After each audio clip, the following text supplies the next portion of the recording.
আসসালামু আলাইকুম রহমতুল্লাহ। প্রিয় দর্শক, আজ নিয়ে এসেছি ভ্যানিলা স্পঞ্জ কেকের রেসিপি। খুবই মজার, একদম বেকারির স্বাদে তৈরি এই কেকটা কিভাবে আমি তৈরি করে নিয়েছি সেই সব প্রস্তুত প্রণালী আমার ভিডিওতে থাকছে। চলুন তবে পুরো প্রস্তুত প্রণালীতে। কেক তৈরি করার জন্য বেজ কেকের জন্য এখানে নিয়েছি চিনি, এটাকে আমি গুঁড়ো করে নিয়েছি বেকিং পাউডার এবং হাফ কাপ ময়দা, লাগছে 2টা ডিম, এছাড়াও লাগছে সামান্য লবণ এবং সামান্য বেকিং সোডা, আর লাগবে অল্প একটু সয়াবিন তেল। এখানে শুকনো উপকরণগুলো চেলে নিচ্ছি। দিয়ে দিয়েছি হাফ কাপ ময়দা এবং হাফ চা চামচ বেকিং পাউডার, কিঞ্চিত লবণ, 1 চিমটি বেকিং সোডা। এই সবটা চেলে নিয়ে রেখেছি এবং অন্য একটি পাত্র নিয়েছি, তাতে ডিম দুটো ভেঙে নিচ্ছি। কুসুম এবং সাদা অংশ আলাদা করে নিব এবং সাদা অংশটাকে এখন আমি বিট করে নিচ্ছি। বেশ কিছুটা ফোমি ভাব হলে তখন আমি চিনি গুঁড়াটা অল্প অল্প করে দিয়ে মিশিয়ে নিব। অর্ধেকটা এখানে দিয়ে নিয়েছি, বাকিটা আবার পরের ধাপে দিয়ে নিচ্ছি। এই তো সবটা চিনি দিয়ে নিয়েছি। এখন আমি আবার পুরোটাই বিট করে নিচ্ছি। এখন আমি যে কুসুম দুটো তুলে রেখেছিলাম সেই কুসুম দুটো দিয়ে নিচ্ছি। এ পর্যায়ে ব্যাটারের ঘনত্বটা একটু পাতলা হয়ে যাবে। দিয়ে দিচ্ছি এখানে 1 টেবিল চামচ রান্নার সয়াবিন তেল এবং দিয়ে দিয়েছি সামান্য 1 চা চামচের মতো ভ্যানিলা এসেন্স। এখন শুকনো উপকরণগুলো অল্প অল্প করে আমি মিশিয়ে নেব। এই পর্যায়ে বেশি তাড়াহুড়া করব না, খুব ধীরে ধীরে আমি এটাকে মিশিয়ে নিচ্ছি। মেশানোর জন্য আমার এখানে লাগছে সামান্য লিকুইড দুধ। আমি 1/4 কাপের অর্ধেকটা দুধ দিয়ে আমি পুরা শুকনো উপকরণগুলো মিশিয়ে নিব। অল্প অল্প করে দিব।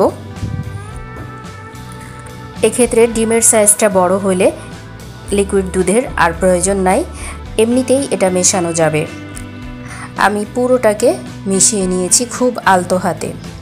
ভিডিওটা বড় হওয়ার কারণে এ পর্যায়ে একটু টেনে দেওয়া লাগছে, বাট আপনারা যখন এটা মেশাবেন তখন খুব ধীরে আস্তে আস্তে করে মেশাবেন। পুরোটা আমার মেশানো হয়ে গেছে। আমি চারপাশ থেকে নামিয়ে নিয়েছি। আমি এখানে একটি মোল্ড তৈরি করে নিয়েছি, একটা পেপার বিছিয়ে এবং তার উপরে তেল ব্রাশ করে দিয়েছি। এখন ব্যাটারটাকে দিয়ে নিচ্ছি।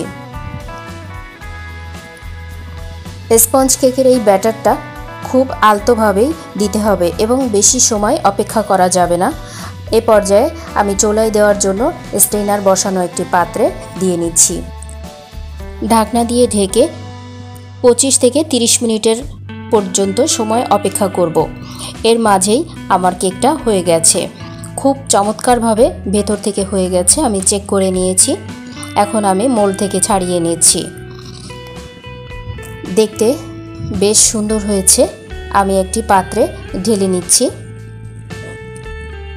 আশা করি আজকের এই স্পঞ্জ কেকের রেসিপিটা আপনাদের ভালো লাগবে।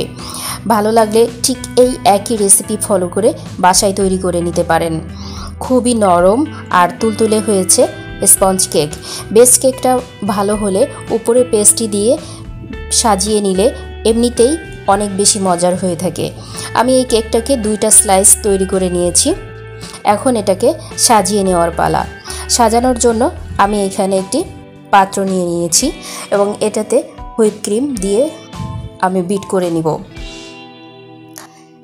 এখানে হাফ কাপ হুইপ ক্রিম দিয়েছি এবং এটাতে বিট করে নিচ্ছি।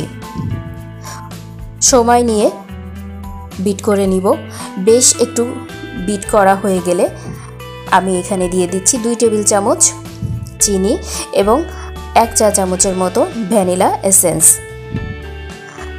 বিট করা হয়ে গেছে। আমি সাজিয়ে নেওয়ার জন্য এই প্লেটটি নিয়েছি এবং এখানে কিছুটা হুইপ ক্রিম দিয়ে প্রথম বেস কেকটা দিয়ে নিচ্ছি। উপর থেকে সুগার সিরাপ দিয়ে নিব। খুব আস্তে আস্তে সব জায়গায় যেন সুগার সিরাপটা পৌঁছে যায়, এই ব্যাপারটা একটু খেয়াল রাখব। আমি ধীরে ধীরেই কাজটা করে নিচ্ছি। সুগার সিরাপটা দেওয়া হয়ে গেছে। এখন আমি উপরে ক্রাম কোটিংয়ের জন্য দিয়ে দিচ্ছি হুইপ ক্রিম। এটাকে সব পাশে সমানভাবে দিয়ে নিব। আর এখানে আমি একটি মিশ্রণ তৈরি করে রেখেছি। কাজু বাদাম এবং কাঠবাদাম ক্যারামেলের সঙ্গে দিয়ে আমি একটু ফ্রাই করে নিয়েছি এবং সেটাকে ব্লেন্ড করে আধ ভাঙ্গা করে নিয়েছি। আর এখানে দিচ্ছি ক্যারামেলটাকে একটু বেশি সময় চুলায় জাল করে একটা লিকুইড তৈরি করে নিয়েছি। এটা কেকের স্বাদটাকে বাড়িয়ে দিবে। এখন আরেকটি স্লাইস উপর থেকে দিয়ে নিচ্ছি। সমানভাবে চারপাশ থেকে সেট করে নিব এবং উপর থেকে একইভাবে আমি সুগার সিরাপ দিয়ে নিচ্ছি এবং পেস্ট্রি দিয়ে উপর থেকে ক্রাম কোটিংটাও সেরে নিচ্ছি। এই তো আমার ক্রাম কোটিং হয়ে গেছে। এখন আমি সাজিয়ে নিচ্ছি। সাজানোর ব্যাপারটা যে যার মতো করে সাজিয়ে নিতে পারেন। আমি আজ আমার মতো করে খুব সহজভাবেই সাজিয়ে নিচ্ছি। উপর থেকে একটু মোটা করে হুইপ ক্রিম বসিয়ে দিচ্ছি। এক একজন এক একভাবে ক্রিম দিয়ে সাজাতে চাই, তো যে যেভাবে চাইবে সে সেভাবে সাজিয়ে নিতে পারে।